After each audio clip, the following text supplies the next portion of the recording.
Ahí está. Bueno, vamos a hacer una cosa. Vamos a empezar eh, solo para después hacer como un camino de regreso, ¿no? Digamos a cuestiones más generales. Pero vamos a empezar viendo la definición. Ustedes ven ahí, ¿no? Pantalla completa, la diapositiva. Sí, sí, perfecto. Sí, se ve. Sí. Bueno, vamos a empezar en el sentido inverso. Vamos a ver primero la definición de los derechos reales y después vamos a ir digamos, a un estudio un poquito más general de la cuestión, ¿no? A lo que Alterini diría las bases de los derechos reales, y vamos a ver un poco su concepción constitucional y convencional, ¿no? Y algunas eh, incluso disputas históricas que existieron sobre esta materia, ¿sí? Y de a poquito nos vamos a ir metiendo en las disposiciones del código, ¿sí? Estas primeras clases siempre nosotros las consideramos las más importantes, todas son importantes por supuesto, pero si ustedes pueden comprender desde el inicio estas reglas generales, van a ver que lo otro es como una consecuencia lógica de lo que vemos en las primeras clases, ¿sí? Este código, a diferencia de lo que pasa en Vélez o de lo que pasaba en Vélez, tiene como característica traer definiciones de las instituciones que va a regular, ¿sí? Vélez no entendía que los códigos debían ser marcos regulatorios. Vélez decía, el código tiene que regular conductas y establecer consecuencias jurídicas, ¿no? Este código, a diferencia de lo que sucedía en Vélez, los legisladores han optado por conceptualizar, ¿sí? Las distintas instituciones que lo conforman y también hay una regla que se percibe a lo largo de todo su articulado, que es la de establecer diagramas generales, ¿no? Es ir siempre desde lo general a lo particular. Entonces esto lo vamos a encontrar mucho también cuando vayamos avanzando en la cursada dentro del libro cuarto del Código Civil y Comercial, ¿sí? El artículo 1882, que es el que abre el libro cuarto, nos da el concepto de derecho real, que no estaba en Vélez, ¿sí? Esto es una novedad. Y nos dice, el derecho real es el poder jurídico de estructura legal que se ejerce directamente sobre su objeto en forma autónoma y que atribuye a su titular las facultades de persecución y preferencia y las demás previstas en este código, ¿sí? Vamos a hacer una breve, vamos a desmenuzar brevemente el 1882. ¿Sí? Después a lo largo de esta clase y de la siguiente lo vamos a desmenuzar más en profundidad. Pero para tener alguna idea, ¿no? De qué es el derecho real. Lo primero que nos dice el artículo es que es un poder jurídico, ¿sí? En ese binomio están incluidos dos aspectos sustancialmente relevantes en nuestra materia. Por un lado, cuando nos habla de poder, ¿no? En materia de jurídica o materia legal, el poder lo entendemos como facultad, ¿no? Como potestad. Es decir, como el derecho que tengo a algo, ¿no? En nuestra materia, poder siempre se va a vincular a las facultades que una persona tiene sobre una cosa, ¿sí? Y esas facultades van a rondar sobre tres supuestos, que son las facultades de usar de la cosa, las facultades de gozar, es decir, de poder percibir sus frutos, y las facultades de disponer física y jurídicamente de la cosa. La facultad de usar se limita a la utilidad, ¿no?, que puedo obtener, es decir, al hecho mismo de estar en contacto con la cosa y poder aprovecharme de ella. La facultad de gozar o de percibir los frutos ya tiene que ver cuando yo agrego un plus, ¿sí?, a ese acto inicial de poder usar de la cosa, y que se vincula con que yo puedo obtener ciertos réditos, ¿no? Por ejemplo, el locador, cuando decide arrendar su inmueble y percibe los alquileres producto de ese arrendamiento, ¿no? O en el caso en el que el propietario decide dar en usufructo oneroso y entonces el usufructuario le paga un canon al propietario por acceder al derecho de usufructo. Y la disposición jurídica y material se vincula. Cuando hablamos de disposición jurídica es que yo puedo cambiar la naturaleza jurídica de esa cosa. Es decir, puedo, si soy el dueño, puedo vender la cosa, la puedo hipotecar, la puedo dar en usufructo, ¿sí? Es decir, altero jurídicamente la cosa sobre la cual ejerzo mi derecho. En todo, esto es una pregunta casi retórica, ¿no? En todos los casos, la disposición jurídica es igual, es decir, en todos los derechos reales es igual. No, va a cambiar según el derecho real que estemos analizando. Hay derechos reales en donde las facultades jurídicas son más amplias y hay derechos reales en donde son más limitadas. El dominio, que es el derecho real por excelencia, confiere a su titular la mayor cantidad de facultades de disposición jurídica, ¿no? Y, por ejemplo, el derecho real de habitación probablemente sea de los más limitados en cuanto a facultades jurídicas, ¿sí? Después, por supuesto, vamos a profundizar en cada uno de ellos. Y la disposición material tiene que ver con también la facultad que tengo de modificar material o físicamente la cosa, ¿sí? Esto tampoco es igual en todos los derechos reales. Por ejemplo, en el dominio, en la propiedad horizontal, en la superficie, es posible cambiar materialmente la cosa. Es decir, si es una casa, le puedo agregar nuevos ambientes, o la puedo demoler, o la puedo reformar, etcétera, ¿sí?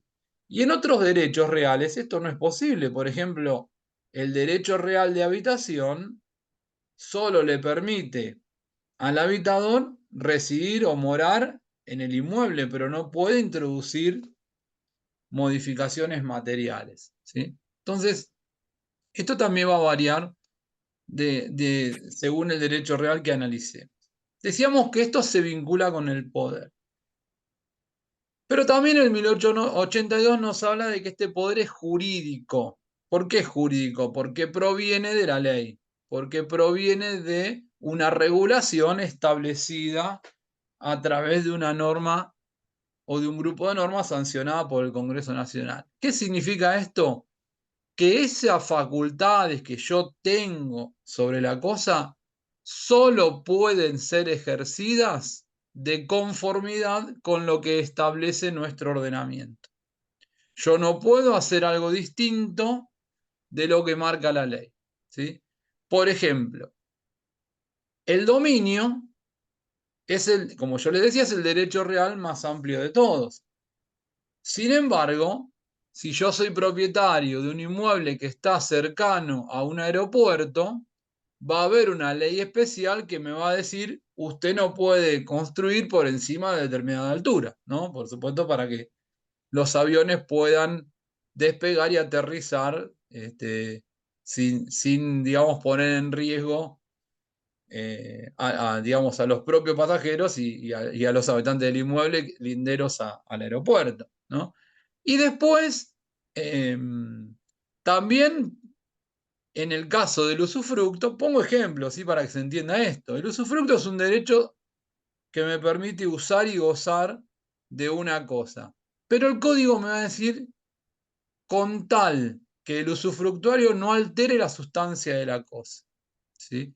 Es decir, como regla en el usufructo, si a mí me entregan un inmueble, yo no puedo cambiar la fisonomía de ese inmueble como regla general. ¿Por qué? Porque la propia ley me dice, en el usufructo usted no puede alterar la sustancia de la cosa, ¿sí? En la propia horizontal pasa lo mismo.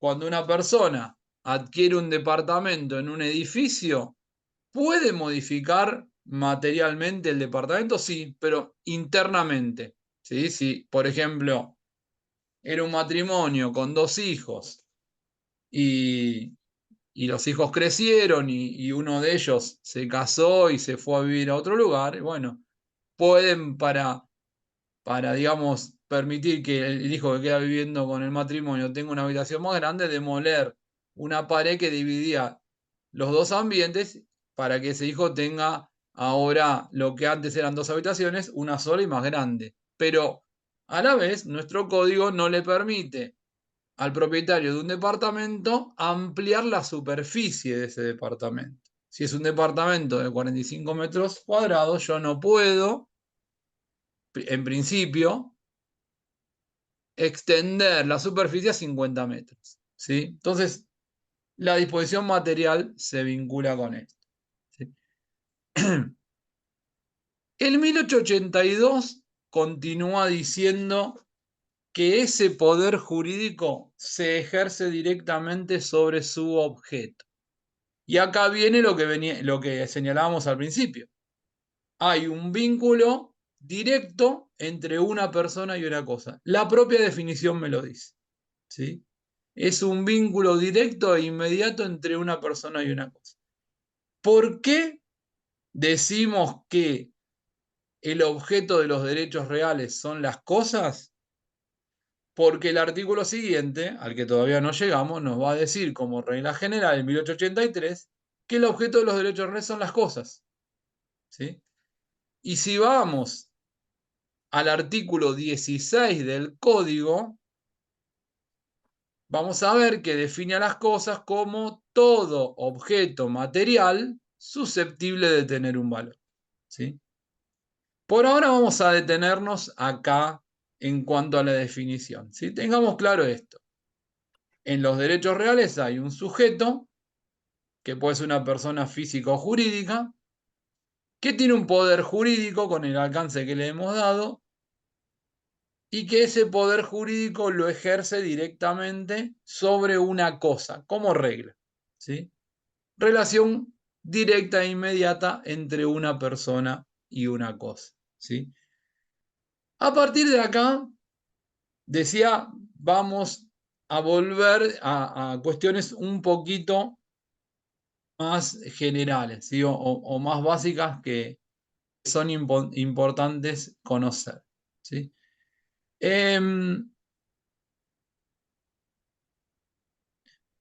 Hay que tener en cuenta lo siguiente. El, el código actual, ustedes creo que deben haber visto en, en Derecho Civil parte general, y creo que en obligaciones también, o deberían por lo menos, que hay una clásica distinción entre derechos reales o entre derechos personales y derechos reales, ¿no? Es como dentro del derecho privado es, digamos, la primera gran clasificación que tenemos, la que distingue a los derechos personales de los derechos reales, ¿no? Esta distinción que se hace desde la academia se encuentra incluso plasmada en el código. Vélez esto lo había dejado bien en claro también. El libro 2 perdón, el libro tercero del Código de Vélez, o el libro segundo y tercero, yo me atrevería a decir los dos, claramente regulaban derechos personales como eran las obligaciones y los contratos. Y el libro cuarto se encargaba de regular los derechos reales. Es decir, había una clara distinción entre derechos personales y derechos reales, ¿sí? Por supuesto que no es una, o no era y tampoco es, una distinción que no admita vinculaciones entre ambos derechos, ¿no? Muchas veces los derechos reales y los derechos personales se vinculan. Y esto lo vamos a ver mucho más, digamos, se va a ver que hay una relación mucho más fuerte de la que se piensa entre derechos personales y derechos reales, ¿no? El Código Nuevo mantiene esta clásica dicotomía entre derechos personales y derechos reales, ¿sí? En el libro tercero regula a las obligaciones y a los contratos, ¿sí? En los artículos que van del 724, que es el que abre el libro tercero, dando el concepto de eh, obligación. La segunda sección del libro tercero se inicia con los contratos a partir del artículo 957 que nos da el concepto de contrato y finaliza en el 1881 donde están reguladas otras fuentes de las obligaciones, ¿sí? Y el libro cuarto, que va del artículo 1882, que es el que acabamos de ver, que abre el concepto de derechos reales, finaliza en el 2276, ¿sí? Es decir, el código actual también mantiene la clásica dicotomía entre derechos personales y derechos reales. Sin embargo, hay normas de los derechos en los derechos personales que atañen directamente a los derechos reales, ¿sí? Por ejemplo, el artículo 756 que nos dice de las, y el 757 que nos dicen de las, que nos habla de las obligaciones para constituir derechos reales sobre inmuebles y de las obligaciones para constituir derechos reales sobre cosas muebles. El 1170 y 1171 que nos regula un supuesto muy particular que tiene una estrecha vinculación con los derechos reales, que es el boleto de compraventa. El artículo 1018, cuando regula la posibilidad de iniciar un juicio de escrituración para poder adquirir el derecho real de dominio, ¿sí? Y después tengo, dentro de los derechos reales, algunos que están vinculados también estrechamente con los derechos personales, ¿sí? Por ejemplo, en materia de propiedad horizontal, en los artículos 2056 y 2057 se regula lo que conocemos como el reglamento de propiedad horizontal, ¿sí? Y el reglamento de propiedad horizontal no es ni más ni menos que un contrato al que, por supuesto, además de las disposiciones específicas previstas en el derecho real de propiedad horizontal para el reglamento de propiedad horizontal, también se le van a aplicar de manera analógica y supletoria las normas del Código Civil y Comercial en materia de contratos, artículos 957 y subsiguientes, ¿sí? A su vez, el codificador de 2015 incorporó nuevos derechos reales, ¿sí? El que más ruido ha hecho hasta el momento, perdón, cuando nos quedamos sin tiempo volvemos a la misma reunión. El que más ha tenido auge desde la sanción y el que más, digamos, discusiones ha generado es el que conocemos como conjunto inmobiliario, ¿sí? A partir del artículo 2073. Y ahí vamos a ver una norma muy discutida, que es el 2075, ¿sí? Que dice que los conjuntos inmobiliarios, ¿qué son? ¿Qué son? Barrios privados, clubes de campo, ¿sí? Eh, parques industriales, cementerios privados.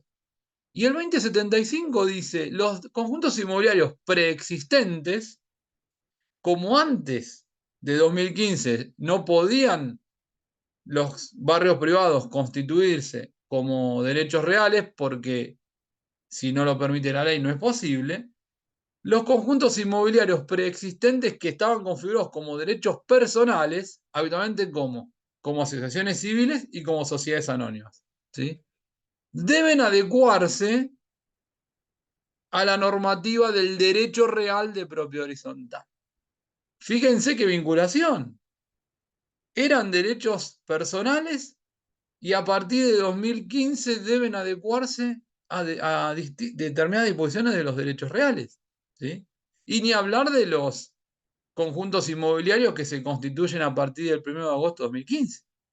El artículo 2075 dice que esos directamente deben constituirse como derecho real de propiedad horizontal. No hay opción a derechos personales, ¿sí?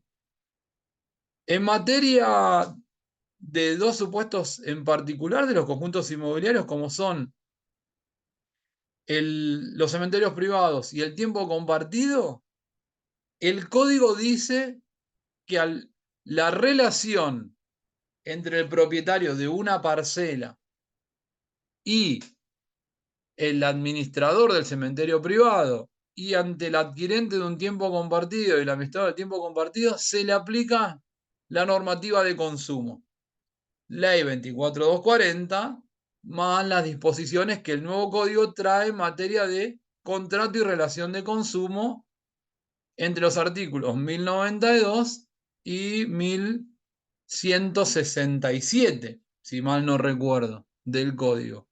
¿Dónde están reguladas en el código las relaciones de consumo, los contratos de consumo? Y por supuesto, dentro de las disposiciones de los contratos, una nueva vinculación entre derechos reales y derechos personales, ¿sí? Y podríamos continuar, pero para poner, digamos, sobre la mesa que esta distinción entre derechos personales y derechos reales, si bien se mantiene, también admite vinculaciones en donde para examinar un derecho real muchas veces vamos a tener que acudir a las normas de las obligaciones y de los contratos, y para analizar algunas regulaciones de las obligaciones y de los contratos, muchas veces vamos a tener que bucear en las normas de los derechos reales.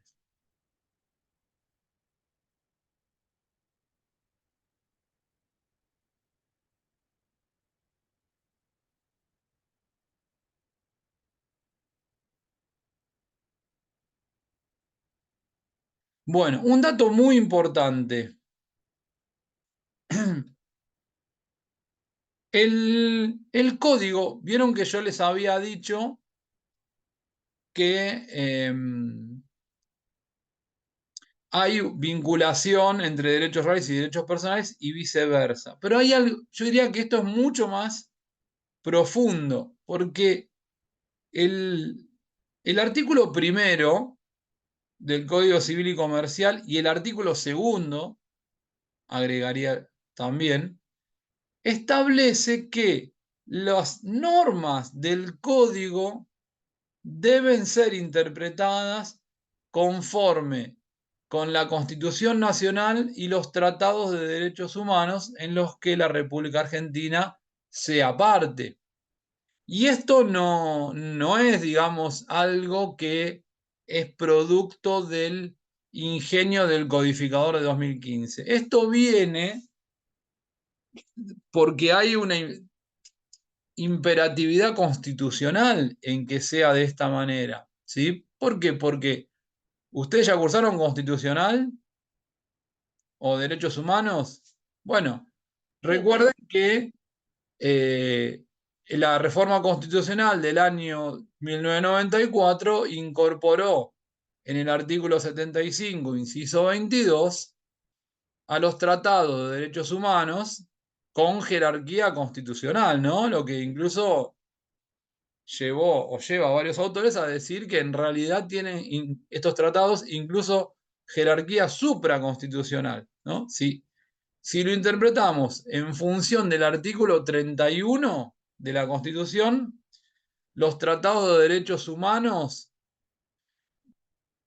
tienen jerarquía constitucional, ¿no? Porque el artículo 31 dice, bueno, la Constitución, los tratados internacionales y las leyes sancionadas por el Congreso Nacional son fuente suprema de nuestro ordenamiento jurídico, ¿no? Pero a su vez Argentina ha suscrito el Convenio de Viena de 1969, que establece la obligatoriedad para nuestro país de adaptar su derecho interno a los tratados internacionales a los que se haya adherido, ¿no?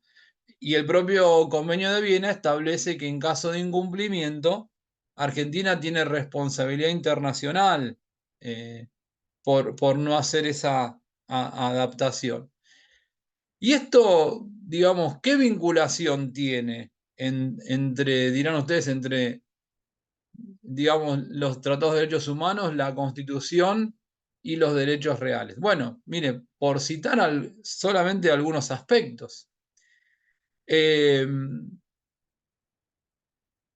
Los derechos reales son una especie del género derecho de propiedad, ¿no? Ustedes ya han visto nuestro artículo 17 de la Constitución establece que el derecho de propiedad es inviolable, ¿no? Y que ningún habitante puede ser privado de ella, sino en virtud de sentencia fundada en ley, ¿no?